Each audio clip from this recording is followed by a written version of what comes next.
नमस्कार, मानस Mishra, only news nation में आप सभी का बहुत बहुत स्वागत करता हूं। SC ST बवाल के बीच में chief justice of India justice Suryakant ने EWS पर एक जबरदस्त फैसला सुनाया है।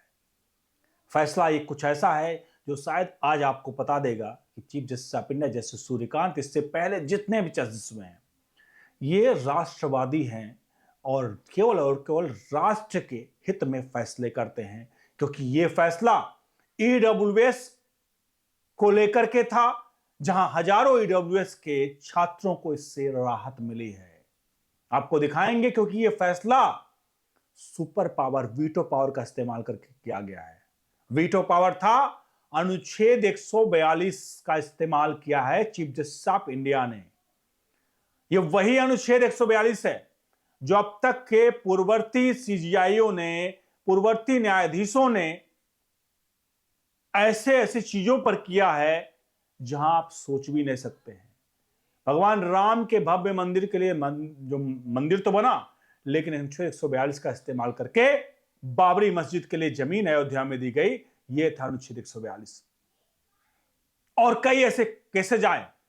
हालिया में राष्ट्रपति के फैसलों को, शक्तियों को, मतलब राष्ट्रपति को शक्तिहीन बनाने के लिए भी 2 जजों की खंडपीठ ने पिछले साल एक फैसला सुनाया था, जहां राष्ट्रपति की शक्तियों को कंट्रोल किया गया कि 3 महीने के भीतर किसी भी विधेयक पर अगर वो साइन नहीं करते हैं तो एज इट इज उसको मान लिया जाएगा कि ये विधेयक उनकी तरफ से, मतलब उनकी हां है, भले वो साइन करे या ना करे। इस तरह के भी फैसले अनुच्छेद 142 के इस्तेमाल करके अब तक सुनाए गए हैं, लेकिन अब की बार पहली बार ऐसा हुआ है कि अनुच्छेद 142 का इस्तेमाल गरीबों के हक के लिए हुआ है। आपको दिखाने जा रहे हैं आखिरकार EWS पर आरक्षण पर क्या फैसला सुनाया है चीफ जस्टिस ऑफ इंडिया ने, और क्या है पूरा विवाद, आपको बताएंगे।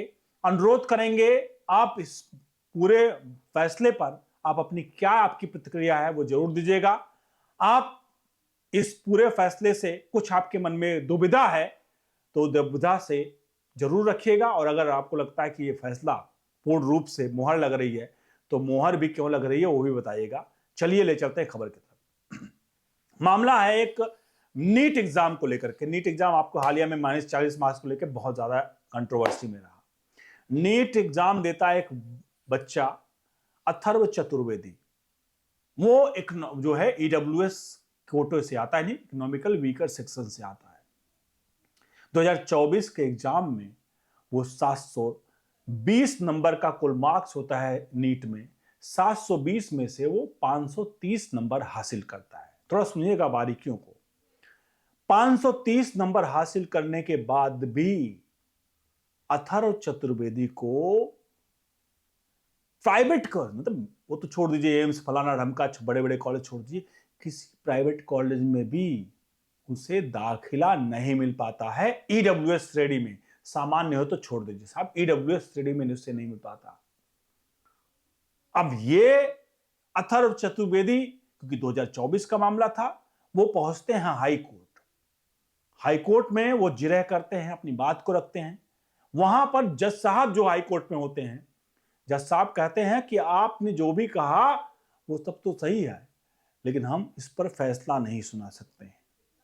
वहां यानी कि अथर्व को हाई कोर्ट से पूरी तरह से निराशा हुई, और अथर्व हाई कोर्ट से निराशा तो मिली, लेकिन उनके इरादे थे वो और मजबूत हो गए।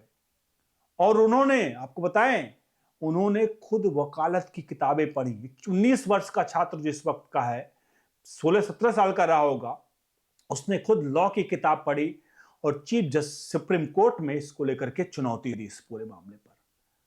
और अभी हालिया में सुप्रीम कोर्ट में chief justice of India justice Suryakant ने इस मामले की सुनवाई की। जब सुनवाई हो रही थी तो कोर्ट रूम में अथर्व चतुर्वेदी पहुंचते हैं और कहते हैं कि मिलॉर्ड, मुझे सिर्फ 10 मिनट का समय दीजिए, मैं आपको बता दूंगा कि क्या इसमें खामियां हैं, क्या चीजें हैं। चीफ जस्टिस ऑफ इंडिया कहते हैं ठीक है, आप 10 मिनट का मौका देता हूं। अथर्व चतुर्वेदी बोलना शुरू करते हैं, जब मुद्दे रखते हैं, पॉइंट रखते हैं, चीजों को बताते हैं, उसके बाद 10 मिनट तो छोड़िए साहब, पूरा समय निकल जाता है। और चीफ जस्टिस ऑफ इंडिया पूरी सुनवाई करने के बाद आखिरकार इस फैसले पर पहुंच जाते हैं कि अथर्व चतुर्वेदी ने जो कुछ कहा वो आज के हमारे समाज की सच्चाई है, जहां आर्थिक वर्ग कैसे कुचला जा रहा है, जनरल वर्ग कैसे कुचला जा रहा है, और जो आर्थिक रूप से पिछड़े हुए व्यक्ति हैं कैसे उनका शोषण हो रहा है। लेकिन जाति के नाम पर देश में पूरी तरह से अराजकता फैलाई जा रही है। यह आप यूजीसी को देख सकते हैं। बहरहाल सुप्रीम कोर्ट ने ऐसा कुछ नहीं कहा कि वही अराजकता फैलाई जा रही है, मैंने एक नॉर्मल बात बताई।